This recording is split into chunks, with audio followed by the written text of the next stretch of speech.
श्री कृष्णा श्री कृष्णा श्री कृष्णा श्री कृष्णा। गुरुर्ब्रह्मा गुरुर्विष्णु गुरुर्देवो महेश्वरा गुरु साक्षात् परं ब्रह्म तस्मै श्री गुरवे नमः।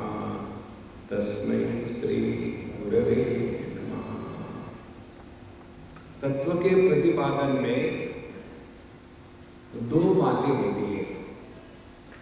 एक होता है निगेशन,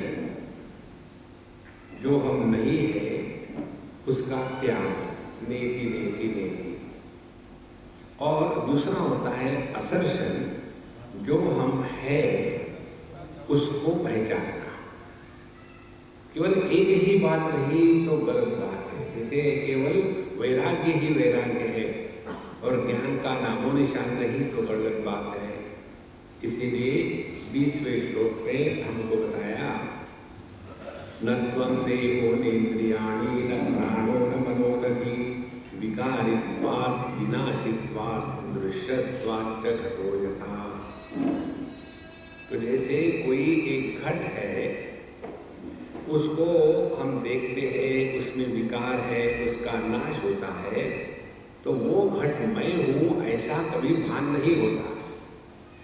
देखो ये सब बातें समझने की है। हम जब किसी भी वस्तु का ज्ञान प्राप्त करते हैं तो एग्जैक्टली क्या मैकेनिज्म है, क्या होता है। तो उसमें क्या होगा, पहली बात, यह माइक है, ये माइक को जाना है। किसने जाना? मैंने जाना। तो यह माइक है, मैं इसको जानता हूं। दूसरी स्टेप। तीसरी स्टेप क्या है? मैं माइक नहीं हूं। माने जिस ज्ञान में अनात्म भाव का निर्माण होता है, वह ज्ञान जो है वह मानसिक प्रत्यय कहते हैं इसको। नहीं तो बड़ी मुश्किल हो जाती है। ये गधा है, मैं गधे को जानता हूं और मैं गधा हूं, नहीं। तो जिस ज्ञान में अनात्म भाव का निर्माण होता है, उस अनात्म भाव का त्याग करना, यह पहली साधना होती है। फिर दूसरी साधना क्या है कि जिसका त्याग कर दिया तो कुछ बचा ही नहीं। तो क्या ये अभाव में हम जा रहे हैं? इसीलिए दूसरी जो बात है कि हम क्या है, इसकी बात बताते हैं। विशुद्धम केवलम ज्ञानम निर्विशेषम निरंजनम यदेकम परमानंदम तत्वमस्य द्वयम परम। तत्वमसि, यह तुम्हारी असलियत है। देह, इंद्रिय, मन, प्राण, बुद्धि, ये तुम नहीं हो। अब ये जो हम है, ये क्या है? अब इसमें का एक एक शब्द जो है वो ध्यान के लिए उपयोगी आता है। देखो वेदांत की प्रक्रिया में ध्यान करते नहीं, ध्यान देते हैं। और वेदांत की प्रक्रिया के अनुसार मैं को मुक्ति नहीं मिलती, मैं से मुक्ति मिलती है। ये दो महत्व की बातें हैं, मूल भेद है योगाभ्यास में और वेदांत में। योगाभ्यास में इसी में व्यक्ति फंसा रहता है कि पहले मैं भोगी था, अब मैं योगी हूँ। पहले मैं मांस खाता था, अब मैं घास खाता हूँ।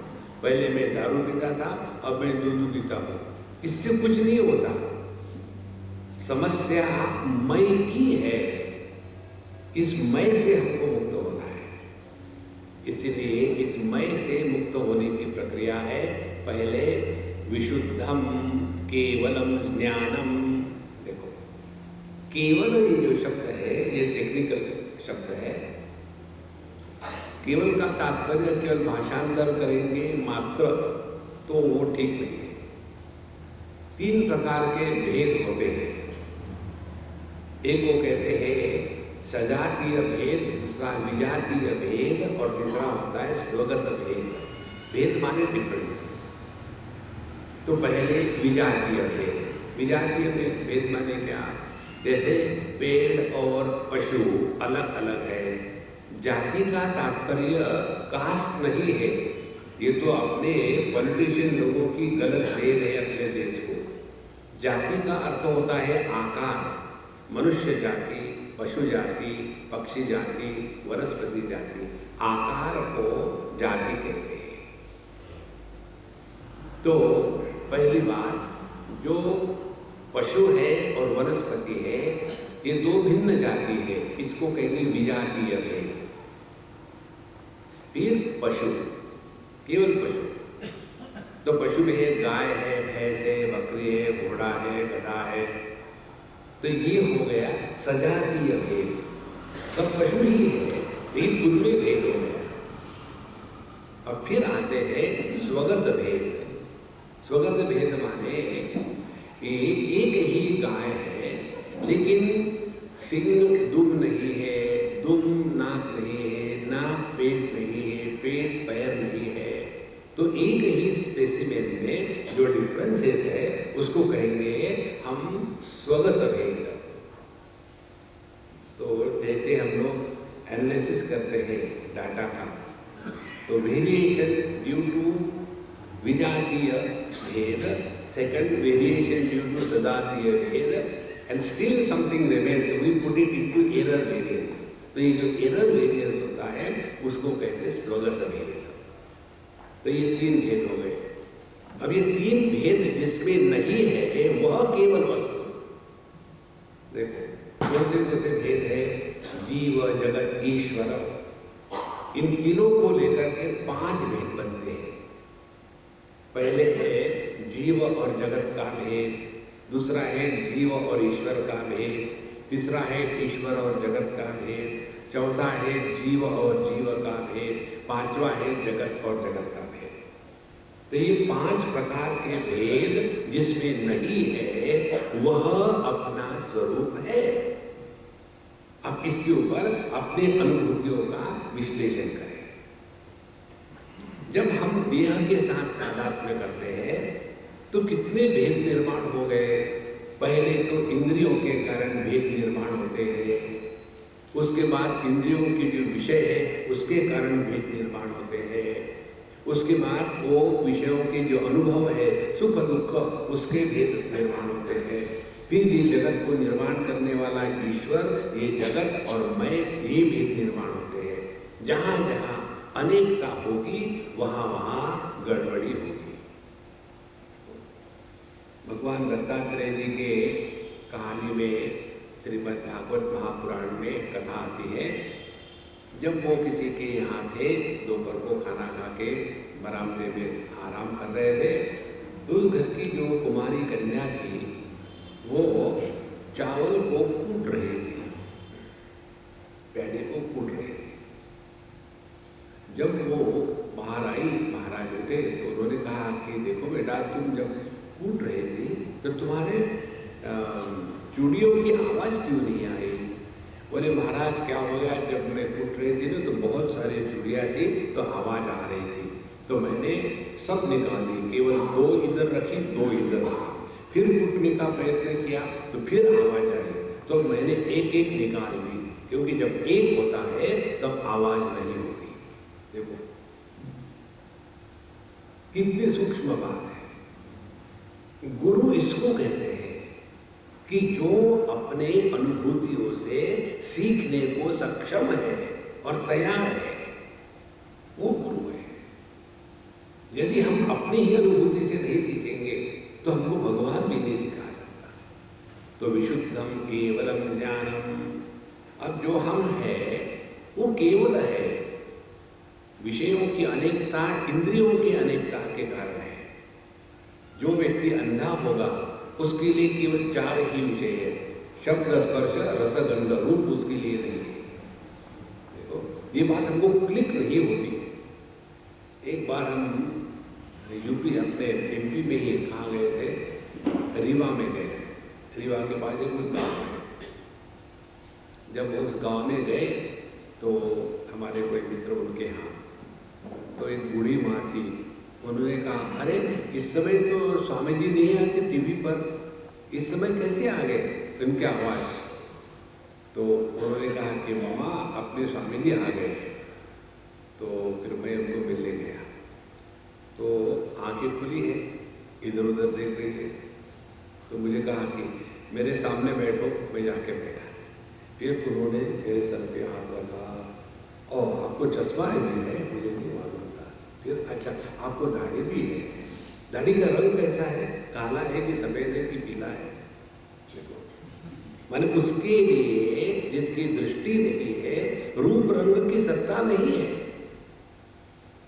देखो, अब जब हम अपने इंद्रियों से उपरत हो जाते हैं तो मन पर आ गए, मन से उपरत हो गए तो क्या हमारा अभाव होता है? हमारे स्वरूप में ना जीव है, ना जगत है, ना ईश्वर है, ना किसी का भेद है। विशुद्धम केवलम ज्ञानम। अब कैसे देखो, इसको पहचानना कैसे? हम एक अंधेरे कमरे में हैं और बाहर से कोई ठकठकाता, कोई अंदर है क्या? तो मैं कहता हूँ मालूम नहीं। तुम तो हो, मुझे कैसे पता चलेगा मैं हूँ? यहाँ तो लाइट है नहीं। हम अपने आप को इंद्रियों से देखते हैं क्या? हम अपने सत्ता को मन से पहचानते हैं क्या? हम अपने अस्तित्व को बुद्धि से ग्रहण करते हैं क्या? देखो, इंद्रियों से वही ग्रहण होता है जिसमें कोई गुण हो, शब्द स्पर्श रूप रस गंध। मन से केवल सुख दुख ग्रहण होते हैं, बुद्धि से केवल कंसेप्ट ग्रहण होते हैं। हमें ना तो शब्द स्पर्श रूप रस गंध की अनेकता है, ना तो हमें सुख दुख का अस्तित्व है, ना तो हम कंसेप्ट है। यह जो अपना होना है, यह इंद्रिय मन बुद्धि निरपेक्ष है। विशुद्धम केवलम ज्ञानम। That experience where knowing is being is realization. जहां जानना और होना एक होता है, वह कहते हैं भगवान की अनुभूति। जैसे हम इस माइक को जानते हैं तो हम माइक थोड़ी होते हैं, लेकिन जब हम अपने को जानेंगे तो अपने से अन्य थोड़े रहेंगे। देखो सकते हो, इसीलिए विशुद्धम केवलम ज्ञानम, एक क्षण में सब कुछ गायब हो जाता है। देखो, एक ही आदमी पिता की उपाधि से पुत्र बना, पत्नी की उपाधि से पति बना, पुत्र की उपाधि से पिता बना, तो क्या वो अनेक है? ये उपाधियों के कारण अनेकता प्रतीत होती है। और जो सुखी दुखी होने वाले हैं, यह औपाधिक व्यक्तित्व है। देखो, आदमी कभी दुखी नहीं होता और पति कभी सुखी नहीं होता। और ये पति है क्या? ये केवल औपाधिक अभिव्यक्ति है। जब पत्नी मर गई तो पति कहाँ गया? आदमी तो वहां को वैसा का वैसा ही है। विशुद्धम केवलम ज्ञानम, जिस ज्ञान में किसी भी इंद्रिय मन बुद्धि का व्यापार नहीं होता, वो अपना स्वरूप है। तत्त्वमसि अद्वयम परम। देखो, इस पर चिंतन करते रहो संतो। ये दुनिया के बारे में विचार करके कुछ नहीं निकला आज तक। शब्द अनेक होते हैं, शब्दों का आधार देने वाली शांति एक है। रूप अनेक होते हैं, इन रूपों को आधार देने वाला आकाश एक है। वृत्तियां अनेक होती है, इन सभी वृत्तियों का आधार मन एक है। चेतन सत्ता एक है, उसी में यह विविधता औपाधिक रूप से प्रतीत हो रही है। इसीलिए जो संतोष एक अमीर आदमी को रबड़ी खा के मिलता है, वही संतोष एक सुअर को गोबर खा के मिलता है। संतोष में कोई फर्क नहीं, क्योंकि दोनों जगह में केवल क्षुधा, उसी की शांति हो रही है। ऐसे नहीं कि आदमी की जो भूख होती है वो भिन्न प्रकार की है और कुत्ते की जो भूख होती है वो भिन्न प्रकार की है, नहीं। व्यक्ति से हटकर के अभिव्यक्ति में प्रवेश करना, यह है वेदांत की साधना। अन्यथा हम अपने आप को व्यक्ति बनाए रखेंगे, फिर हम में बड़ी शक्तियां हैं, फिर जो हमारी बात मानता है उसको आशीर्वाद देंगे, जो नहीं मानता उसको कर्ज करेंगे, शाप देंगे।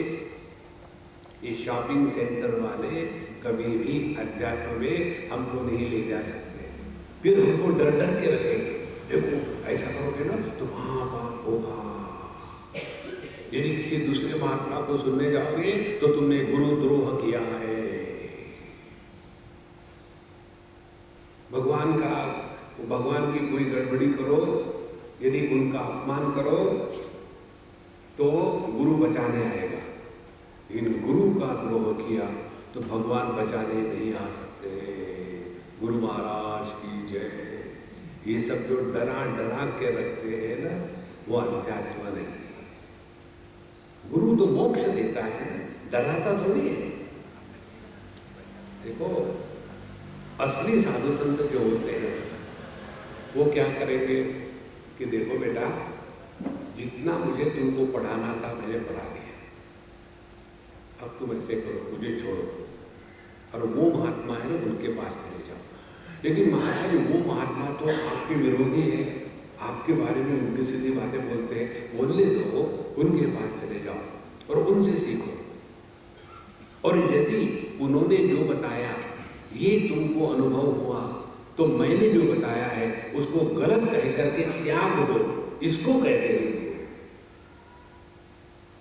बांध के रखने वाले गुरु नहीं होते। देखो संतो, इसीलिए विशुद्धम केवलम ज्ञानम निर्विशेषम, अगली बात निर्विशेषम, इसमें कोई विशेषता नहीं है। दूसरी महत्व की बात, आध्यात्म साधना का तात्पर्य विशेषता निर्माण करना नहीं, विशेषता को नष्ट कर देना है। क्या हमें कम विशेषता है? हम मनुष्य है, ब्राह्मण है, क्षत्रिय, वैश्य है, शूद्र है, इंडियन है, नॉन इंडियन है, अमीर है, गरीब है, पढ़े लिखे है, ज्यादा ही पढ़े लिखे है, उसमें एक और जोड़ ले, हम स्पिरिचुअल। देखो संतो, ये अध्यात्म नहीं होता, निर्विशेष। जितने हम विशेषता का त्याग करेंगे उपाधि से मुक्त हो जाएंगे। उपाधि रहित सत्ता, यही अपना स्वरूप है। देखो यह जो माइक है, माइक का होना, माइक है, उसके बाद लाइट है, उसके बाद पेड़ है, फिर मनुष्य है, बेवकूफ है, ज्ञानी है, सुख है, दुख है, स्वास्थ्य है, रोग है, यह जो सत्ता है इस सब के लिए सामान्य है। देखो ये सत्ता का कोई जेंडर नहीं होता, कोई विषय नहीं होता। यह जो निर्विशेष सत्ता है यही अपना स्वरूप है। विशुद्धम केवलम ज्ञानम निर्विशेषम, इसीलिए निरंजनम। भगवद गीता में आता है, नैनम छिन्दन्ति शस्त्राणि नैनम दहति पावकः न चैनम क्लेदयन्त्यापः न शोषयति मारुतः। इस आकाश को ना तो पृथ्वी उसको टेढ़ा कर सकती है अपने वजन से, ना तो पानी गीला कर सकता है, ना तो अग्नि जला सकती है, ना तो आकाश को वायु सुखा सकती है। जो आधार होता है आधेय के द्वारा प्रभावित नहीं होता। रूप रंग का आधार दृष्टि। रूप रंग कोई भी रहे, लाल, पीला, नीला, काला, उसके द्वारा आंखें प्रभावित नहीं होती। शब्द कोई भी रहे, भगवान का नाम रहे या गाली रहे, उसके द्वारा श्रवण शक्ति प्रभावित नहीं होती। देखो मन में कैसे भी विचार आए, सद्विचार दुर्विचार, उसके द्वारा मन प्रभावित नहीं होता, उसी प्रकार से जागृत स्वप्न सुषुप्ति समाधि कुछ भी रहे जिसके द्वारा चेतन सत्ता पर प्रभाव नहीं पड़ता, वो अपना स्वरूप है निरंजनम।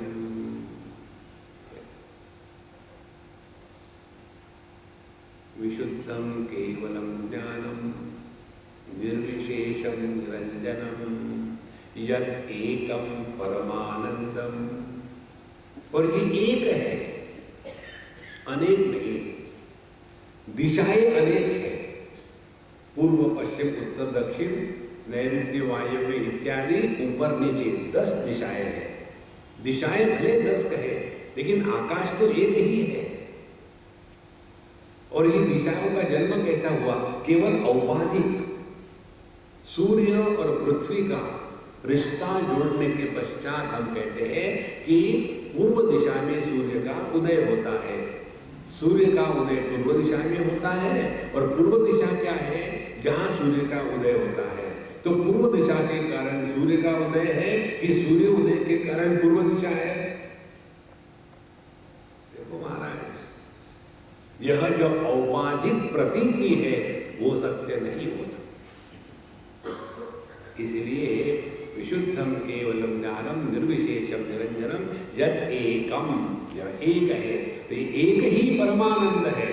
देखो, इससे बढ़कर के कोई आनंद हो ही नहीं सकता।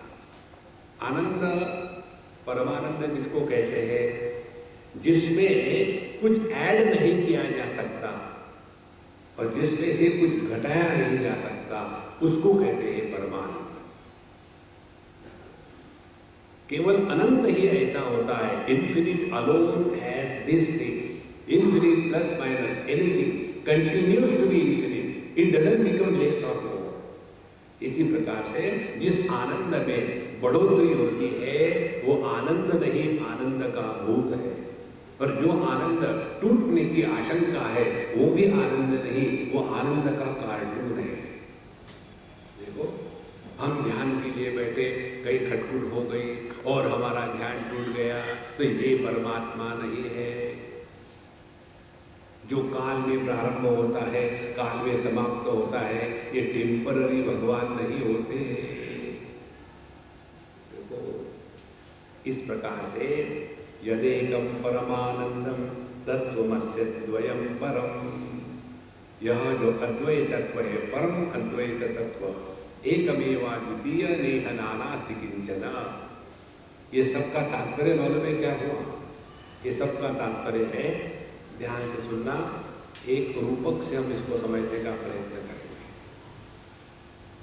जब हम अपने आप को लहरों के स्थान पर रखते हैं कि मैं एक लहर हूं, तो मेरा अनुभव क्या होगा?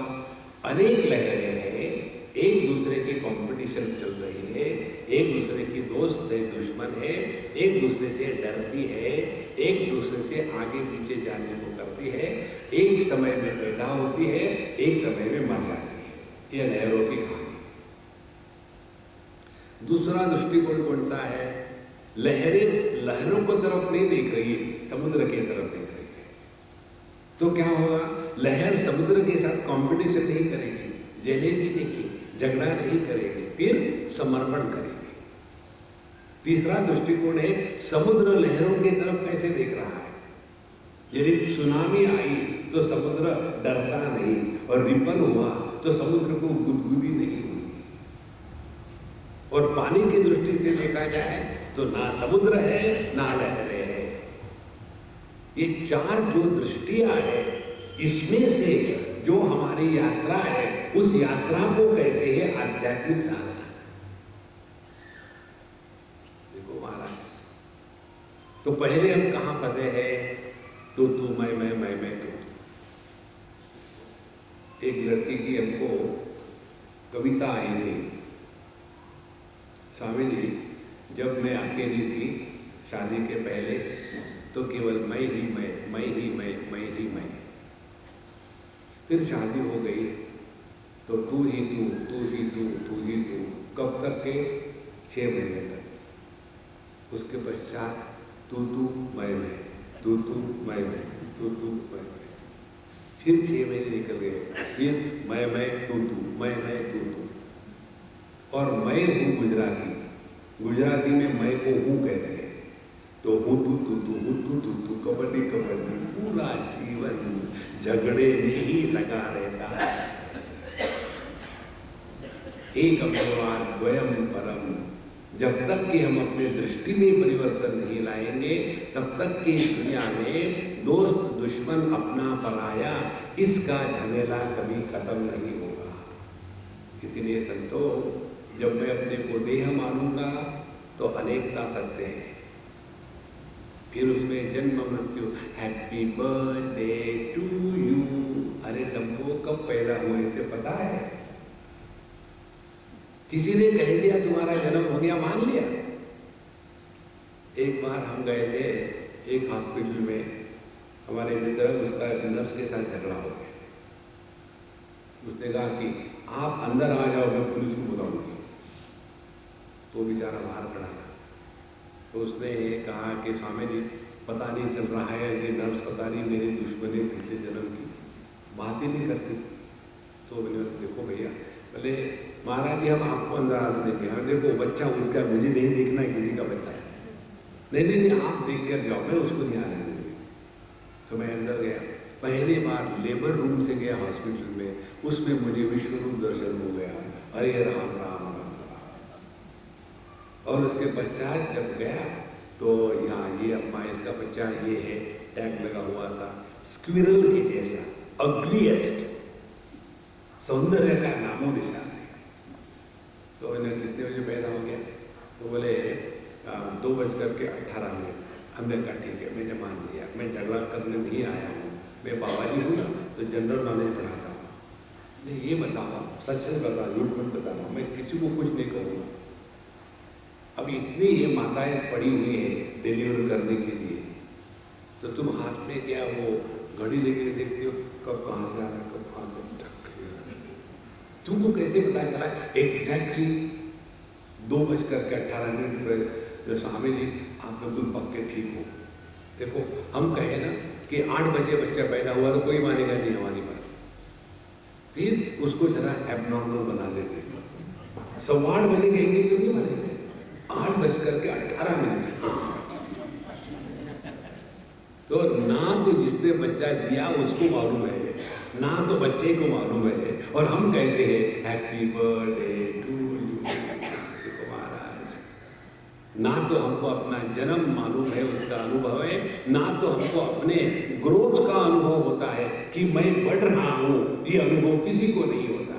इसीलिए बुढ़ाऊ लोग कहते हैं ना, Swami ji I don't feel I am old. You can not, क्योंकि जो फीलिंग होती है वो मन से होती है, देह से फीलिंग नहीं होती। और जो काल है ये मन का बच्चा है, इसीलिए मन पर काल का प्रभाव नहीं होता। देखो, तो ना तो हमको अपने जन्म का अनुभव है, ना तो हमको अपने बढ़ने का अनुभव है, ना तो हमको अपने मृत्यु का अनुभव है। किसी को है मृत्यु का अनुभव? कोई नहीं सकता। तो यह जो अपना सत्य है उसको तो हम एकदम भूल जाते हैं, और जो नहीं है उसको पकड़ के बैठ गए। यह है तत्व जिज्ञासा के द्वारा तत्व के प्रतिपादन और अनुभूति की प्रक्रिया। यदेकम परमानंदम तत्वमस्य द्वयम परम। इस पर सूक्ष्मता से चिंतन करते रहो महाराज। अब उसके पश्चात अनेक प्रकार की गड़बड़ियाँ आती है इस साधना के क्षेत्र में। जब हम चलते हैं उसके बारे में आगे बताते हैं। शब्दस्याद्यन्तयोः सिद्धं मनसोऽपि तथैव च मध्ये साक्षितया नित्यं तदेव त्वं भ्रमं जहि। पहले अपने भ्रम को निकाल डालो। क्या निकाल डालो? कौन सा भ्रम है? शब्दस्य आदि अंतयोः सिद्धम। शब्द के उच्चारण के पूर्व शब्द का अभाव होता है। जैसे मैं शब्द उच्चारण करूंगा ओम श्री राम, तो उसके पहले क्या है? अब मैं शब्द का उच्चारण करता हूं ओम श्री राम।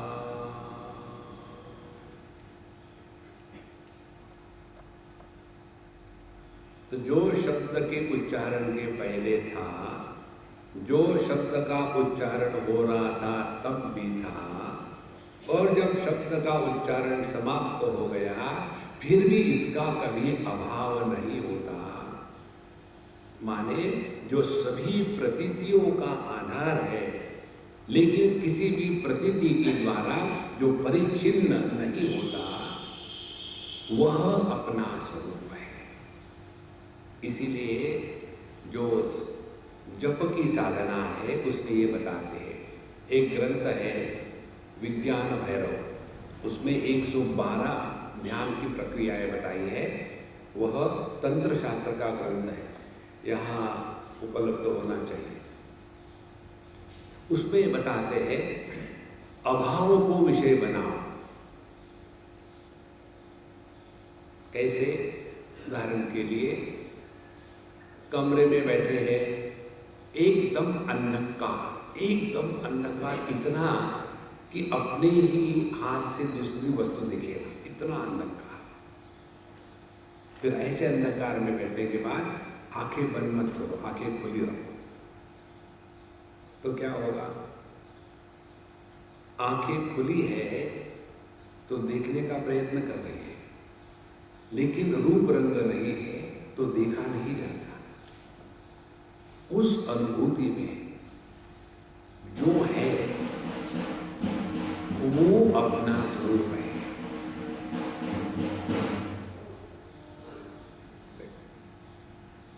यही बात शब्द की। श्री राम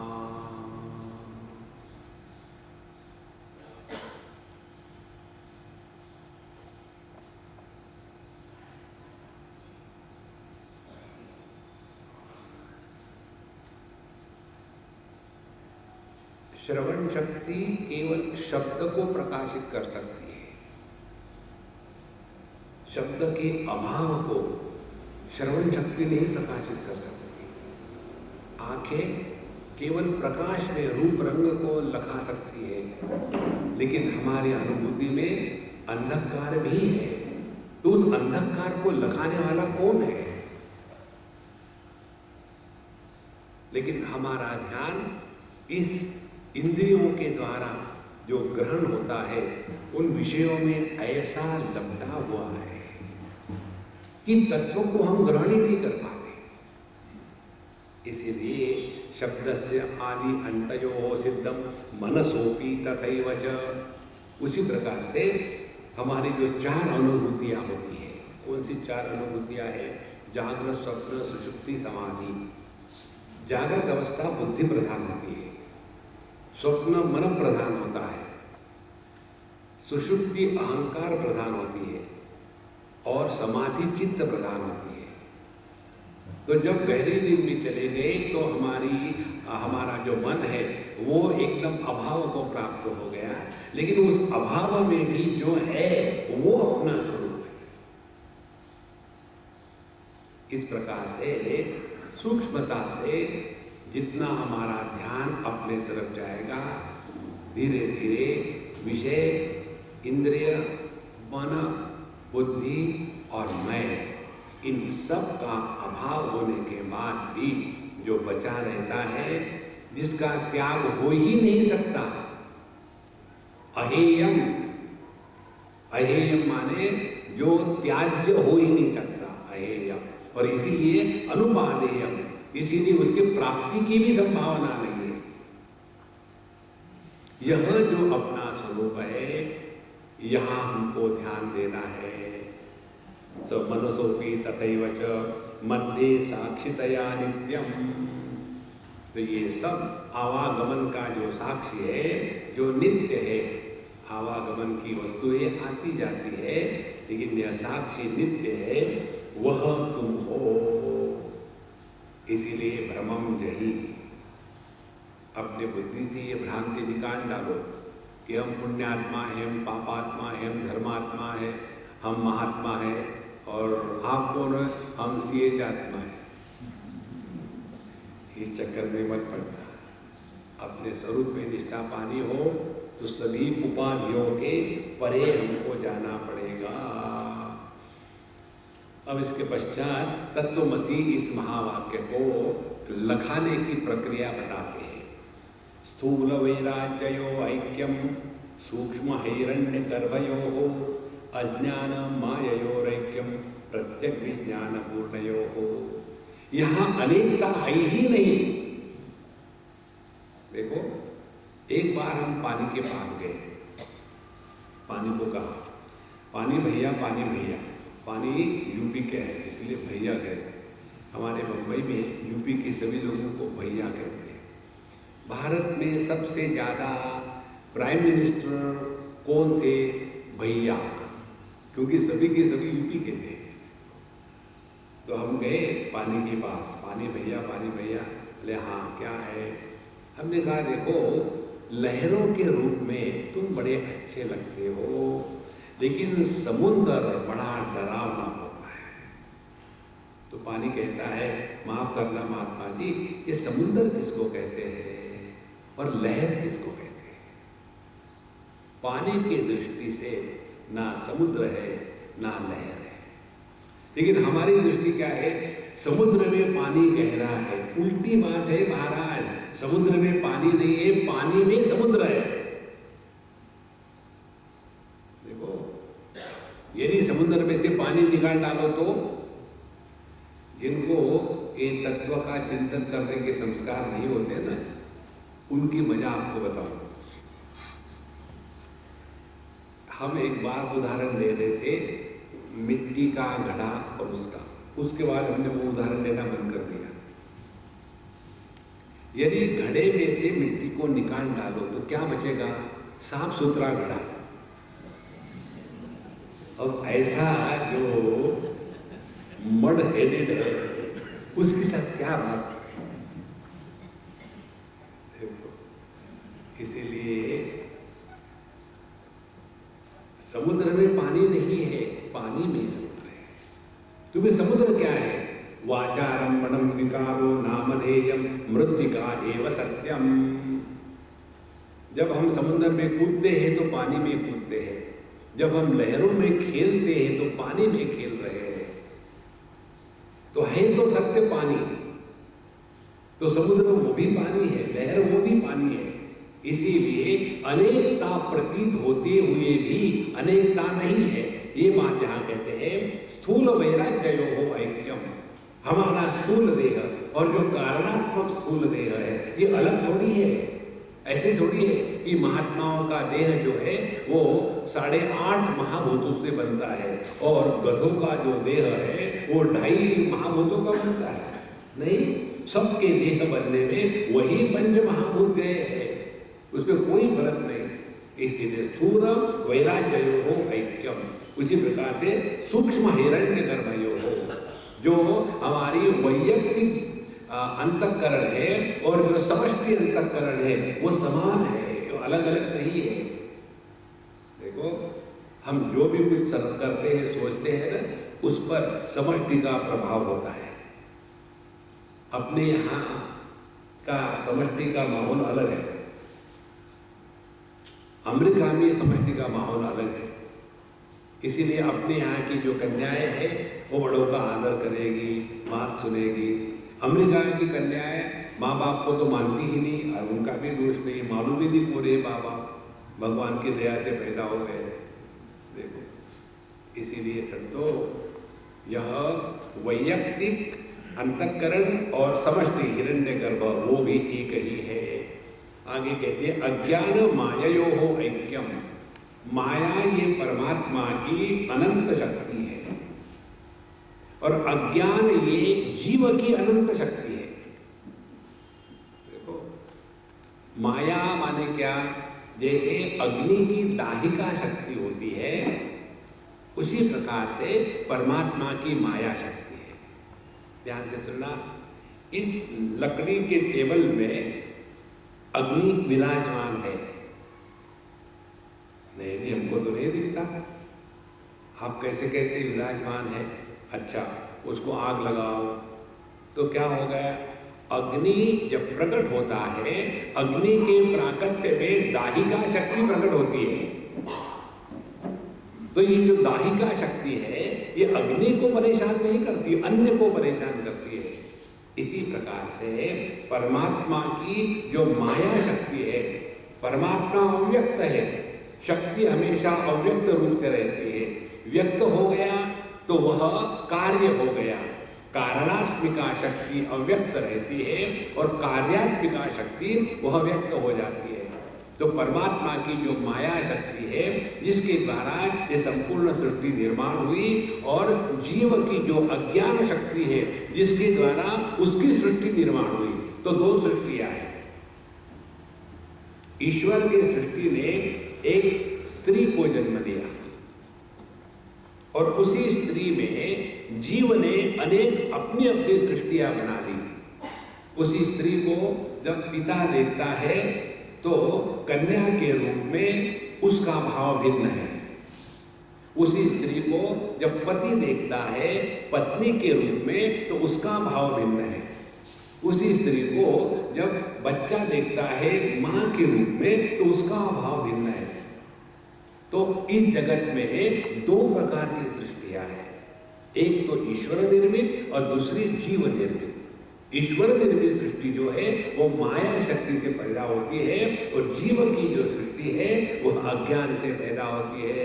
ध्यान से सुनना, अज्ञान का तात्पर्य ज्ञान का अभाव नहीं। ज्ञान का अभाव हो ही नहीं सकता। जब मैं कहता हूं मुझे अंग्रेजी नहीं आती तो क्या अंग्रेजी का अज्ञान कहेंगे? नहीं, ये तो ज्ञान है ना, क्योंकि मुझे नहीं आती मालूम तो है, अज्ञान कहाँ हुआ? तो फिर अज्ञान का तात्पर्य हो गया अपूर्ण ज्ञान। कौन सा अपूर्ण ज्ञान है? जितना मैं आंखों से देखता हूं वही सत्य है, उसके परे कुछ नहीं। लेकिन भैया अभी अल्फा रेज है, गामा रेज है, एक्स रेज है, बीटा रेज है, वो भी तो है ना, लेकिन हमको अपने आंखों से दिखती नहीं, इसीलिए हम स्वीकार नहीं करेंगे। उसी प्रकार से जो हमारे बुद्धि से समझ में नहीं आता उसकी सत्ता नहीं है।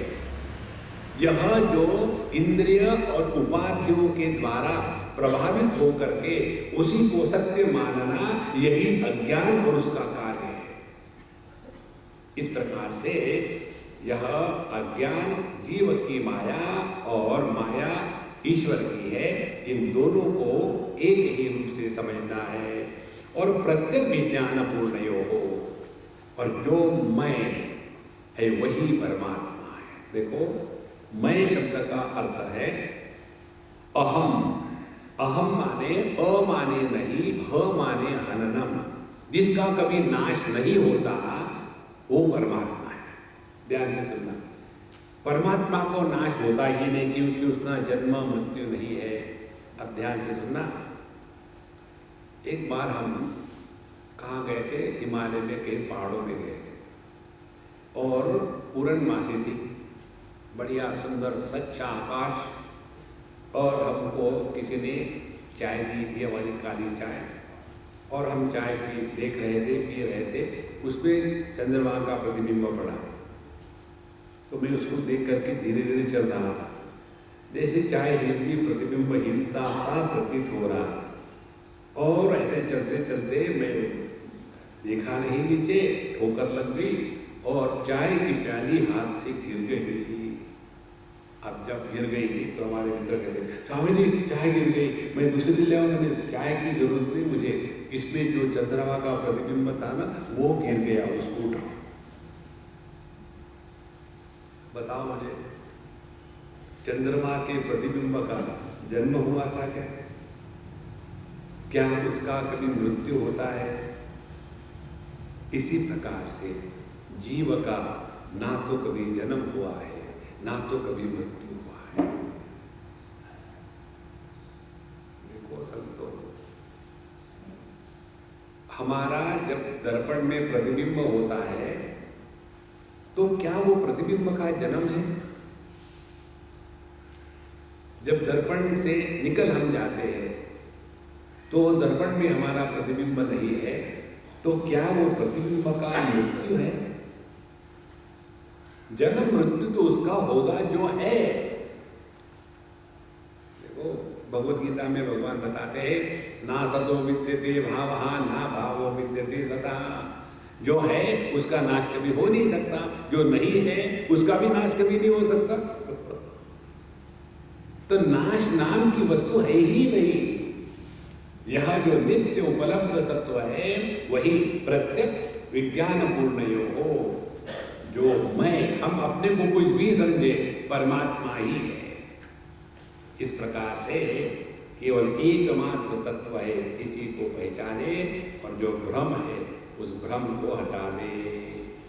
फिर सवाल आता है, यदि हमने तो अपने बारे में समझ लिया, लेकिन दुनिया की बात क्या है, दुनिया क्या है? तो कहते हैं चिन्मात्रैकरसे विष्णु ब्रह्मात्मैक स्वरूपके भ्रम एव जगज्जातम् रज्ज्वां सर्वभ्रमो यथा। कहते हैं चिन्मात्र एक रसे विष्णु ब्रह्मात्मैक स्वरूपके, जो शुद्ध चेतन सत्ता है एकमेवा द्वितीय, इसमें यह संपूर्ण जगत कैसा है? जैसे रस्सी पर सांप की प्रतीति होती है। देखो, वेदांत पढ़ने वाले चाहे ब्रह्म को स्वीकार करें ना करें, उनको रस्सी और सांप को तो स्वीकार करना ही पड़ता है। यह रस्सी सांप किसके लिए है? सांप है विद्यार्थियों के लिए और रस्सी है गुरु के लिए। लड़क जाओ महाराज। अब ये सांप रस्सी का जो दृष्टांत है उसको ठीक से समझ लेना।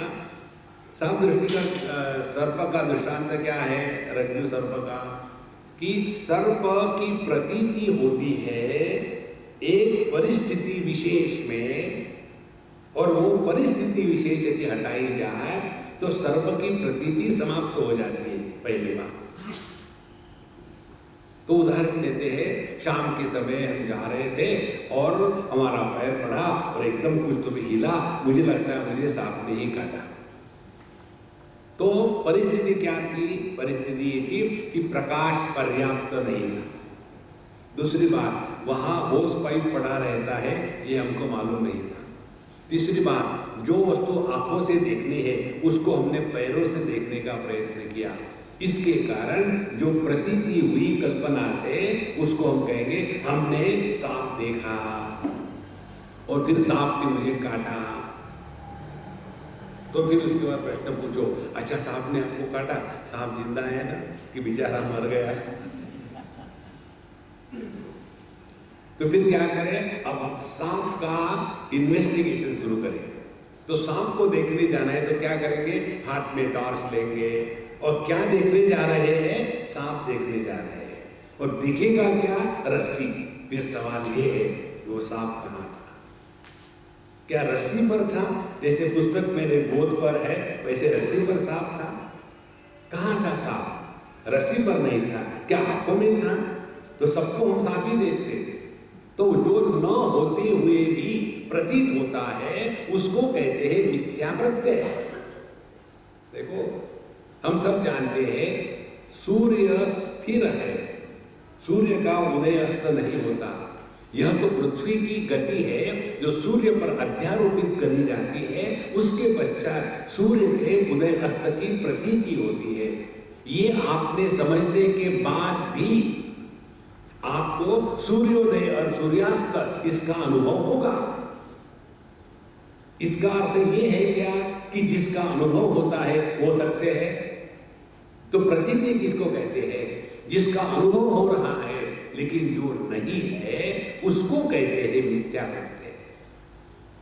यदि ये समझ में आ गया तो अब देखो, जो मृग तृष्णा होती है, मृग तृष्णा के देखने में क्या क्या कंडीशन लगती है? कभी भी किसी को मृग तृष्णा शाम को 6 बजे नहीं दिखती। किसी को भी मृग तृष्णा जो मिराज वाटर्स है वो रात को 10 बजे नहीं दिखते। वो दिखते हैं जब सूर्य भगवान सर पर हो और सूर्य की किरणें एकदम परपेंडिकुलर पृथ्वी पर गिर रही हो और उसके कारण पृथ्वी गर्म हो जाती है और फिर वहाँ की जो हवा है उसमें गर्मी के कारण सूर्य की जो किरणें हैं वह रिफ्रैक्ट होकर के चलती है। तो वहाँ सूर्य की किरणों की जो वक्रता है वह हमको पानी के जैसे दिखती है। देखो महाराज, परिस्थिति विशेष में जिसका अनुभव होता है वो मिथ्या है। अब इस सिद्धांत को लगाओ अपने जीवन में। ये जागृत अवस्था का अनुभव कब होता है? परिस्थिति विशेष, जब हमारा स्थूल देह के साथ तादात्म्य है तभी हमको जागृत अवस्था का अनुभव होता है। स्थूल देह के साथ तादात्म्य नहीं है तो जागृत अवस्था का कोई सवाल ही नहीं। फिर वहां ना हम अमीर है, ना गरीब है, ना पति है, ना पत्नी है। अब देखो इसको कैसे। एक बार हम किसी के यहाँ गए थे खाने के लिए। खाना खाने के बाद हमको कहते स्वामी जी हमारी जो दादी माँ है वो बीमार है, आप उसको आशीर्वाद करो। अभी आशीर्वाद करने की क्या बात है आज तक मुझे समझ में नहीं आई। तो हम गए, वो कोमा में पड़ी थी और उसके सामने एक नर्स थी। तो मैंने नर्स से बात करना शुरू कर दिया। हमने कहा भाई तुमको रोज ठीक से तनख्वाह देते हैं कि नहीं तो कि फ्री में काम करा रहे? नहीं नहीं स्वामी जी वो तनख्वाह देते। हमने भगवान से प्रार्थना करो ये लंबी चलती रहे। उसके पश्चात वो आए कि मैं क्या कर रहा हूँ। जैसे वो आए देखने के लिए अंदर में, तुरंत मैंने उस कोमाटोज लेडी का हाथ अपने हाथ में लिया, उसके ऊपर मेरा हाथ रखा, मैंने अपने हाथ को किस किया और फिर नाटक किया। अब किसकी मजाल है कि मैं क्या कह रहा हूँ। फिर अपने हाथ को किस किया क्योंकि उसके हाथ को किस करने की मजा भी नहीं आ रहा था, मरी मरी पड़ी है, मुड़ने का कोई हाथ किस करता है क्या। उसके बाद बाहर आ गए। 2-3 दिन के बाद वो मुझे आके कहते हैं स्वामी जी उस दिन आप आए थे हमारे घर। हमने कहा हमको नहीं याद, हम तो किसी को याद नहीं रखते। जो भगवान को भूल चुका है आदमी को कहाँ याद रखे। स्वामी जी उस दिन आप हमारे घर आए थे, हमारी दादी माँ कोमाटोज में थी, आपने उसको आशीर्वाद दिया। अरे राम, अब मेरा दिल बाहर आने लगा, अंदर जाने लगा। बाहर क्या हुआ मेरे आशीर्वाद से? यदि वो जिंदा हो गई तो ये मुझे मारने आए, और यदि वो मर गई तो मेरे आशीर्वाद से लोग मरते। फिर कहते रहे कि महाराज जी हम उसके कष्ट दुख नहीं देख सकते थे, आपके कृपा से आशीर्वाद से भगवान ने उसको मुक्ति दिला दी। हमने कहा महात्मा जी जो व्यक्ति कोमा में होता है ना उसको कष्ट नहीं होते, जो कोमा में नहीं होता उसको कष्ट होते हैं, क्योंकि रोज जेब खाली हो रही है और ये मरते भी नहीं। जब देह के साथ तादात्म्य नहीं है तो हमको दुनिया से कोई मतलब नहीं। तो ये जो दुनिया की प्रतीति है it is a conditional experience. तो इसको कैसा हम सत्य माने? दूसरा आपको एक उदाहरण बता दें। एक हमारी अम्मा है मुंबई में, उसकी सांस एकदम बड़ी खूंखार थी, भयानक थी। फिर भी इसने बेचारे ने बहुत उसकी सेवा करी। 1-2 दिन ने कम से कम 25 साल उसकी सेवा करी। 25 साल तक उसने अपने बहू ने दिया हुआ खाना फेंक देती थी, रोज का धंधा। लेकिन वो मुझे तो इनकी सेवा करनी है, मैंने अपने पति को वचन दिया है। वो पति भी तंग आ जाता था माँ को देख करके, लेकिन करे क्या, लेकिन मैन्युफैक्चरर्स डिफेक्ट है। तो आखिर में कम से कम 4-6 महीने तक वो एकदम इतनी खराब हो गई थी कि उसके हाथ को उठाओ तो टूट जाता था हाथ, एकदम ब्रिटल हो गई थी सब बोन्स। इसीलिए वहीं पड़ी रहती थी। चम्मच से नर्स उसको पानी पिलाती थी, बहू के हाथ से पानी भी नहीं पिएगी, इतना गुस्सा। और ऐसा करते करते एक दिन वो मर गई। जिस दिन वो मरी उस दिन थी आषाढ़ी एकादशी। और ये बहू मुझे आकर के कहती है स्वामी जी मुझे आपसे पूछना है, क्या आपको तो पता है मेरी सास कितनी भयानक थी, लेकिन मालूम है वो आषाढ़ी एकादशी के दिन मरी, तो बड़ी पुण्यवान होगी। हमने कहा दिल बहलाने के लिए अच्छी बात है, लेकिन तुम यदि तत्व का चिंतन करना चाहती हो तो ये समझो वो जो मरी आषाढ़ी एकादशी के दिन उसको मालूम था क्या? उसको नहीं मालूम था। उपलब्धि हमेशा ज्ञानात्मक होती है। आपके जेब में एक लॉटरी का टिकट है और उसका नंबर लगा है, आपको पता ही नहीं, आपने कपड़े उड़ा करके दे दिए मैरिज को धोने के लिए। वो देखते हैं क्या टिकट है, अच्छा मैं रख लेती हूँ, उसने रख लिया और फिर धो दिए कपड़े। जब घर गई, जब उसने देखा टिकट है, चलो देखते हो नहीं टिकट मिला है क्या टिकट, और उसमें 10 करोड़ का लॉटरी लगा हुआ है। तो आपके पास वो टिकट होते हुए भी क्योंकि आपको उसका ज्ञान नहीं था, उसकी उपलब्धि नहीं हुई। इसको समझ लो, उपलब्धि हमेशा ज्ञानात्मक होती है, क्रियात्मक नहीं होती। इसीलिए यह जो तत्व है कि ये जगत के भ्रमयेव जगत जातम, ये जो जगत है इसकी प्रतीति होती है, जाती है, आती है, जाती है। स्वप्न आया चला गया, सुषुप्ति आके चली गई, समाधि लग के टूट गई, लेकिन एक ऐसा तत्व है जो ना कभी आया है ना कभी गया है। तो फिर ये जगत क्या है महाराज? ये केवल प्रतीति है। स्वकाले सत्यवत भाति प्रबोधे सती असत भवे। भगवान शंकराचार्य कहते हैं एक जगह में, ध्यान से सुनना, कोई भी व्यक्ति सपना यह सपना है ऐसे नहीं देखता। सपने के समय सपना सॉलिड रियलिटी लगता है, और जब सपना टूट गया, जग गए, उसके बाद हम बड़े डींग हाँकते हैं, कुछ नहीं यार सपना था। लेकिन सपने में जब एक शेर पीछे दौड़ रहा था, हम हाँप रहे थे और गिर गए नीचे, और नीचे गिरने से नींद टूट गई, तो ब्लड प्रेशर बढ़ा हुआ था, हाँ हो रहा था, अच्छा हो गया, वो सपना था। ये कैसे हुआ? फिर ये नहीं हो सकते, नहीं था। एक गुरु महाराज थे, सुबह उठे, उठने के बाद रोने लगे। तो शिष्य आ गए, महाराज क्या हो गया?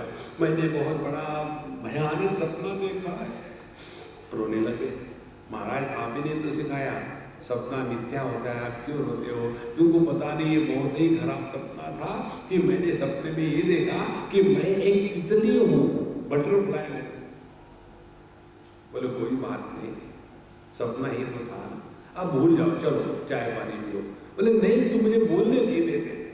तो क्या है?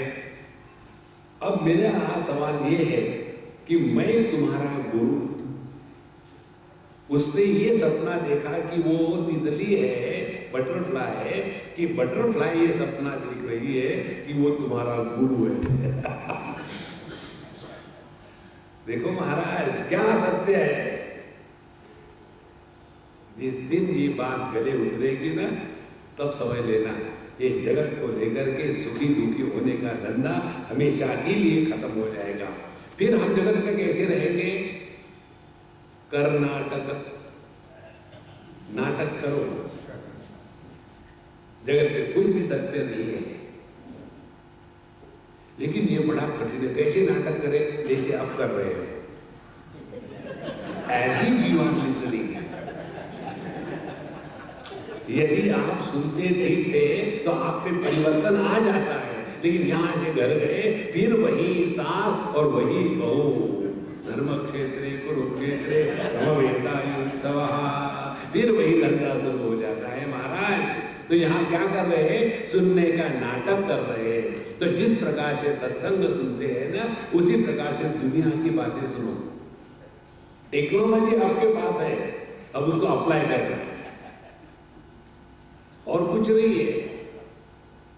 जिस दिन ये बात स्पष्ट हो जाएगी, तब आपने असली दृष्टि से आध्यात्मिक साधना करी है। अन्यथा हम केवल यही सोचते कि हम तो बड़े आध्यात्मिक व्यक्ति हैं, लेकिन लोग हमको समझते नहीं। अच्छा महाराज, अब इस तत्व को लेकर के जो भिन्न भिन्न प्रकार की पांच है, कर्म का मार्ग है, सिद्ध मार्ग है, ज्ञान का मार्ग है और योग का मार्ग है, इन सब का विवरण करते हैं भगवान शंकराचार्य। तार्किकाणां च जीवेशौ वाच्यौ एतौ विदुर्बुधाः लक्ष्यौ च सांख्ययोगाभ्यां वेदान्तैः ऐक्यतानयोः। एक तो होते हैं तार्किक लॉजिशियंस। तार्किकों के अनुसार उनका क्या है सिद्धांत, जीव ईश, ईश्वर और जीव ये दोनों अलग अलग है। ईश्वर जो है ये नियंत्रण करने वाला है, नियामक, और जीव जो है ये नियम में है जिसका नियमन किया जाता है। इस प्रकार से लॉजिक के अनुसार हम कार्य कारण में हमेशा फंसे रहेंगे, और जब तक कि हमने अपने आप को जीव माना है, जीव क्या हो गया, जैसे हर एक जूते को अलग सोल होती है, उसी प्रकार से हर एक बॉडी में अलग सोल होता है, इसको कहते हैं जीव। ये जो लॉजिशियंस है, फिर उनको आगे की कहानी क्या होगी, पिछला जन्म, ये जन्म, अगला जन्म, उसके आगे वो जा ही नहीं सकते। और ज्यादा से ज्यादा कहाँ जाओगे, आप चले जाओगे ब्रह्मलोक में, शिवलोक में, वैकुंठ लोक में। इस वैकुंठ लोक से मुझे याद आया, हम गए थे कैलाश मानस की यात्रा पर। जब कैलाश पर्वत के तलहटी पर गए, जहाँ यम द्वार है, वहाँ गए और हमको बताया स्वामी जी यहाँ एक महात्मा है, हम चलो दर्शन ले लेते, आशीर्वाद लेके आगे गए। हम गए वहाँ, तो वो महात्मा हमको देख के रोने लग गए। हमने कहा महात्मा जी हम इतने खराब रह गए कि हमको देख के रो रहे हो? बोले नहीं महाराज जी, मैं बड़ा दुखी हूँ, मैं बड़ा अनलकी हूँ, 6 महीने से बैठा हूँ, एक भी प्रदक्षिणा नहीं कर पाया। हमने कहा पहली बात रोना बंद कर दो, मैं जब ये करके आऊँगा प्रदक्षिणा तो अपना पूरा का पूरा पुण्य आपको अर्पण करूँगा, लेकिन रोना मत। 3 दिन में हम वापस आ गए, फिर उनके पास गए। हमने कहा महात्मा जी हम आ गए आपको पुण्य देने के लिए, हमारा सारा का सारा पुण्य जो है प्रदक्षिणा का आपको अर्पण करते हैं। हाँ, गर्म पानी डालो हाथ में, ठंडा पानी डालोगे तो पुण्य एकदम सॉलिडिफाई हो जाएगा। गर्म पानी डाला, हमने कहा हाँ बताओ अपना नाम लो। मैं कहता हूँ मैं स्वामी हनुमानंद, आपका नाम क्या है? उन्होंने कहा वैकुंठ दास। अरे Ram Ram, I could not stop laughing. हमने कहा वैकुंठ दास को मेरा सब पुण्य अर्पण करता हूँ। मैं भागा वहाँ से हंसते हंसते। तो हमारे मित्र के स्वामी जी आप इतना क्यों हंस रहे? हमने कहा यार इतना जबरदस्त जोक हो गया, इससे और क्या जोक हो सकता है? और उसमें क्या जोक है, वो बेचारा ऐसा बड़ा सीधी इसलिए कर रहा था। हमने कहा देखो यह है वैकुंठ दास, मरने के बाद अब ये कहाँ जाएगा? मरने के बाद कैलाश में जाएगा तो वहाँ के लोग पूछेंगे, एंट्री होगी ना फ्रंट डेस्क में, हाँ क्या नाम है? वैकुंठ दास। वैकुंठ दास भाग यहाँ से, बड़ा आया कैलाश, बेचारा चले जाएगा वैकुंठ में। क्या नाम है? वैकुंठ दास। अच्छा आइए आइए। कहाँ आपने देह त्याग किया था? कैलाश पर। कैलाश पर देह त्याग किया, चले जाओ यहाँ से, अब वो त्रिशंकु पे जैसा लड़केगा। देखो संतो, ये जीव एक प्रक्रिया है, जीव यह अभिव्यक्ति है, यह व्यक्ति नहीं है। इधर ध्यान रखना, जब आपके घर का बल्ब फ्यूज हो जाता है तो उसका लाइट कहाँ जाता है? चिंतन करो उसका, पूरे जीवन में परिवर्तन आ जाएगा। नहीं तो हमेशा ये करना है वो करना है, ऐसा किया था वैसा किया था, मैंने बहुत पाप किए थे। सबसे बड़ा पाप यही है कि हम अपने स्वरूप को भूल गए हैं, और उसी पाप की सजा है ये संसार के जो रिलेटिविटी है इसको हमने सत्य माना है। तो ये जो तार्किक है ये इसी में फंसे रहते हैं। और लक्ष्यों जो सांख्य योगाभ्याम, और जो सांख्य और योग शास्त्र है वो ये कहते हैं कि यह जो जीव है ये देह नहीं है, यह तो जीव इस देह से अन्य देह में जाकर के अच्छे बुरे कर्म करते रहता है। इसलिए सांख्य और योगों के अनुसार ये 3 बातें इटर्नल है। एक तो जीव अनंत है, उसके बाद ईश्वर अनंत है, और फिर ये दुनिया अनंत है। जब तक कि ये तीन को अनंत मानेंगे तब तक हम गलत है, क्योंकि infinite is always one. There are never two infinities. Infinite plus one infinite is equal to infinite? No, there is no calculation valid in the infinite. इसीलिए अनंत केवल एकमात्र है। इसीलिए ये योग और सांख्य फंसे रहते हैं, और इसीलिए आप देखेंगे ये योगी लोग जो है वो हमेशा शक्तियों के ही बात करेंगे। हमारी ये शक्ति प्रकट हो गई, हमने उसको आशीर्वाद दिया, हमने उसको शाप दे दिया है, अब हम दूसरे का मन पढ़ सकते हैं। कोई हमारी बात नहीं मानेगा तो गुस्सा करते हैं। क्योंकि ध्यान से सुनना, आशीर्वाद और शाप ये तभी वैलिड है जब अन्य के प्रतीति को हमने सत्य माना है। अन्य के प्रतीति सत्य नहीं है। जैसे हमारे ही दांतों ने हमारी ही जीवा काट ली, तो क्या जीवा दांतों को कहेगी मियाँ शाम को डेंटिस्ट के पास ले जा रहे हैं, रुको? नहीं, क्योंकि वहां अनेकता होते हुए भी अन्य की प्रतीति नहीं है। इसी प्रकार से यदि दांतों के बीच में अड़ा हुआ अन्न का कण यदि हमारे जुआ ने अंदर में जा करके स्क्रू ड्राइवर के जैसा घुमा घुमा करके निकाल दिया है, तो दांत कहेंगे क्या? Darling thank you so much, you are so cute. जब यह ज्ञान स्पष्ट हो जाता है तब पता चलेगा ये जो द्वैत का संसार है इसमें से अपने आप को बचाओ। आगे कहते हैं कार्य कारण वाच्यांशौ जीवेशौ यौ जहच्यतौ अजहच्यतयो लक्षौ चिदं शावेक रूपिणौ। तो जो कार्य कारण है, ईश्वर कारण जीव कार्य, इसमें से कार्य कारण कैसे बने हैं ये? तो ये बने हैं, एक को हमने समष्टि की उपाधि चढ़ा दी, दूसरे को व्यष्टि की उपाधि चढ़ा दी। तो यदि हम ये दो उपाधियों का त्याग कर दें तो पता चलेगा कि केवल एकमात्र तत्व है।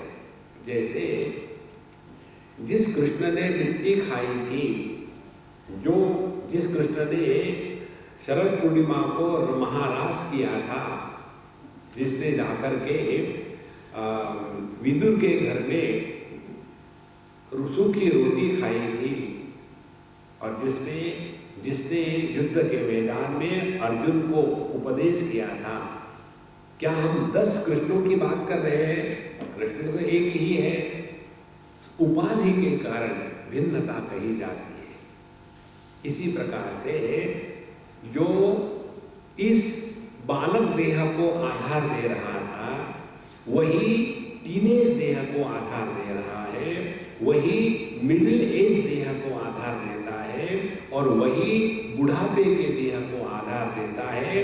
और जब जिसको आधार दिया जा रहा है वो देह जब नष्ट हो गया तो आधार कभी नष्ट नहीं होता। देखो महाराज, देहिनोस्मिन् यथा देहे कौमारम यौवनम जरा तथा देहांतर प्राप्ति धीरस्तत्र न मुह्यति। जैसे बचपन से बुढ़ापे तक अनेक प्रकार के देह का हमने आना जाना देखा है, इसी प्रकार से धीरहा जो समझदार है, ज्ञानी है, संत महात्मा है, वो देह को लेकर के न मुह्यति, उनके मन में ये भ्रांति नहीं आती देह मर गया तो मैं मर गया। इसीलिए अजहच्यतयो लक्षौ, यह जो अत्याज्य है उसको हम पकड़ के रखें, तब जाकर के अपने स्वरूप में निष्ठा प्राप्त होती है। बाकी के जो और मार्ग है उनकी बात कहते हैं, कर्मशास्त्रे कुतो ज्ञानम तर्के नैवास्ति निश्चयः सांख्य योगो द्विधापन्नौ शाब्दिका शब्द तत्पराः। अब यहाँ 4 मार्ग है, उसकी बात कहते हैं। पहले कर्मशास्त्रे कुतो ज्ञानम, कर्मशास्त्र में ज्ञान का सवाल ही नहीं। कारण क्या है? कर्म का यदि आप जन्म देखोगे, कर्म का जन्म अज्ञान से होता है। पहले हमको हमको ये मालूम नहीं कि हम परिपूर्ण परमात्मा स्वरूप है। हमने अपने आप को अपूर्ण माना है। अपूर्ण मानने के कारण पूर्ण होने के लिए हम कुछ ना कुछ वस्तु व्यक्तियों को इकट्ठा करना शुरू करते हैं। यह अपूर्णता को मिटाने की जो इच्छा है उसको कहते हैं काम। तो पहले हो गया अज्ञान, फिर काम, और उस काम को पूरा करने के लिए कर्म। तो कर्म किसका है? कर्म ये अज्ञान का पोता है। कर्म शास्त्रे कुतो ज्ञान। और इसीलिए जो व्यक्ति कर्म प्रधान है ना, उनको तत्व चिंतन में कभी मजा नहीं आता।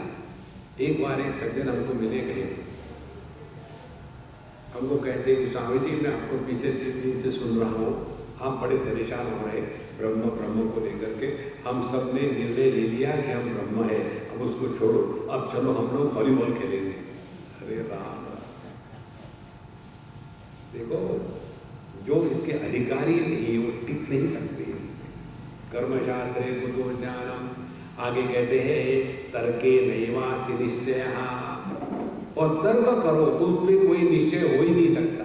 एक आपको बड़ा सिद्धांत बताते हैं, नारद भक्ति सूत्र में आता है, वादो न अवलंब्य। जीवन में कभी भी आर्गुमेंटेशन को सहारा मत देना, नेवर। इसलिए जब भी हमसे कोई बात करना चाहते हैं तो हम ये 2 कंडीशन डालते हैं, no discussion and no argument.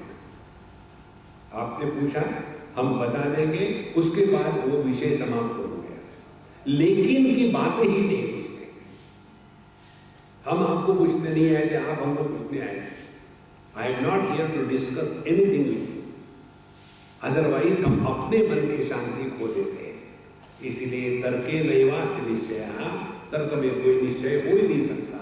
और सांख्य योगो द्विधापन्नो, सांख्य और योग में यह द्वैत में ही नष्ट हो जाते हैं। और शाब्दिका शब्द तत्परा, और जो वैयाकरणिक है, ग्रामर वाले, उनको तो तत्व चिंतन में मजा आता ही नहीं। हम एक शास्त्री जी से पढ़ते थे संस्कृत, बहुत पुराना, बहुत ही अच्छा पढ़ाते थे, ज्ञान उनका संस्कृत का जबरदस्त था, बूढ़े थे, मस्ट बी अबाउट 75 और सो। और उस समय हम छोटे थे। तो एक बार हमको कहा कि शास्त्री जी यहाँ मांडुक्य उपनिषद पर चिंतन चल रहा है, आप क्यों नहीं आते? उन्होंने कहा देखो बेटा, सीधी सीधी बात है, मुझे ये आपके वेदांत में मजा नहीं आता, मुझे तो आता है शब्दों के बाल की खाल उतार के। तो हमने कहा महाराज बाल को तो खाल होती है, कहाँ उतारोगे? शाब्दिका शब्द तत्परा, हम शब्द में ही फंस जाते हैं, इसीलिए तत्व का ज्ञान नहीं हो सकता। और आखिरी बात कहते हैं, अन्ये पाखंडिनः सर्वे ज्ञानवार्तासु दुर्बला, एकम वेदांत विज्ञानम स्वानुभूत्या विराजते। अन्ये सर्वे ज्ञानवार्तासु दुर्बलाः पाखंडिनः। ध्यान से सुनो, जो इस वेदांत के ज्ञान को अपने जीवन में नहीं उतारता वो सब पाखंडी है। अन्ये सर्वे पाखंडिनः, वेदांत का ज्ञान लोगों पर चलाने के लिए नहीं, वेदांत का ज्ञान अपने में उतारने के लिए। जगत के साथ व्यवहार करना है तो भक्ति का सिद्धांत, अपने साथ व्यवहार करना है तो वेदांत का सिद्धांत। हम उल्टा करते हैं, लोगों के साथ व्यवहार करना है तो वेदांत। देखो, एक को हार्ट अटैक आया तो हमने कॉन्ग्रेचुलेशन दिया, तो हमको हेडेक हुआ तो उसने हमको कॉन्ग्रेचुलेशन दिया। तो हमने कहा मजाक मत करो, मेरा सर फटा जा रहा है। बोले नहीं जी, अब तो मैं आपको छोड़ूंगा नहीं। बोले क्यों? बोले जब मुझे एक हार्ट अटैक आया था तब तो आपने मजाक उड़ाई थी, अब क्यों रो रहे हो? हमने कहा महाराज हार्ट आपका था, हेड मेरा है। दूसरे के साथ व्यवहार करते समय भक्ति का सिद्धांत, अपने साथ जीते समय वेदांत का सिद्धांत। ये बात यहाँ बताई थी आपको सदाचरण में देहो देवालय प्रोक्तः देही देवो निरंजनः, यह भक्ति का सिद्धांत। जगत के साथ व्यवहार, अपने साथ व्यवहार करना है। अत्यंत मलिनो देहः देही चात्यंत निर्मलः असंगोहमिति ज्ञात्वा शौचमेतत् प्रचक्षते। इस प्रकार से जो वेदांत का अध्ययन अध्यापन करते हैं लेकिन अपने जीवन में नहीं उतारते, भगवान कहते हैं वो दुर्बल जो है पाखंडी है। एकम वेदांत विज्ञानम स्वानुभूत्या विराजते। देखो, वेदांत का ज्ञान हमेशा अनुभूति में कन्वर्ट होता है। देखो, दो शब्द है, एक तो है ज्ञान और दूसरा है बोध। ज्ञान यह मानसिक प्रत्यय है, बोध यह अनुभूति है। ज्ञान की स्पष्टता मन के स्थिति पर अवलंबित है। बोध के लिए, अनुभूति के लिए मन की आवश्यकता नहीं है। हमारा जो होना है, इस अपने होने को हम ना तो इंद्रियों के माध्यम से जानते हैं, ना तो मन के माध्यम से जानते हैं, ना तो बुद्धि के माध्यम से जानते हैं। यह उपाधि निरपेक्ष अपने होने का जो भान है उसको कहते हैं एकम वेदांत विज्ञानम स्वानुभूत्या विराजते। इसलिए यहाँ तक भगवान शंकराचार्य ने हमको किस प्रकार से जीवन हो, सिद्धांत क्या है इत्यादि सब कुछ बना दिया। अब इसके बाद कहते हैं एक विषय और आता है शास्त्रों में, बंध मोक्ष का।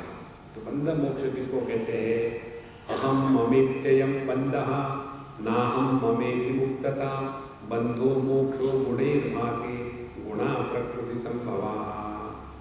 अहम मम इति अयम बंधः, जब तक के मैं और मेरा है तब तक के हम बंधन में है। और न अहम न मम इति मुक्तता, जहां हमारे बुद्धि से ममता और अहंता इन दोनों का निराकरण हो गया तो हम मुक्त हो गए। तो ये बंध मोक्ष कहाँ है? बंधो मोक्षो गुणै ही भाति। बंधन और मोक्ष इन तीनों के सभी इन प्रकृति के तीन गुणों में है। और प्रकृति क्या है कि प्रकृति का परमात्मा पर कोई प्रभाव नहीं होता। तो हम ही कल्पना करते हैं हम दुखी है, हम ही कल्पना करते हैं कि हम सुखी है। गहरी नींद में ना तुम सुखी है ना दुखी है, क्योंकि वहां कल्पना करने का मशीन मन और कल्पना करने वाला मैं दोनों गायब हो जाते हैं। देखो, आपको नींद कब लगती है? आखिरी प्रयत्न नींद का, बाहर का सब बंद कर लिया, जा करके लेट ली, चद्दर ओढ़ ली, उसके पश्चात एक जब चलता है, I want to sleep, I want to sleep, I want to sleep, I want to sleep, I want to sleep. और उसमें जब तक आय है और वांट है तब तक की स्लीप प्रारंभ नहीं होती। जहां आय और वांट निकल गया स्लीप प्रारंभ हो जाती है। इसी प्रकार से जब तक के मैं और मेरा है तब तक के बंधन चलता रहेगा। गहरी नींद में मैं भी नहीं, मेरा भी नहीं। इसीलिए बड़े सप्त स्वर में खर्राटे आराम से शुरू हो जाते हैं।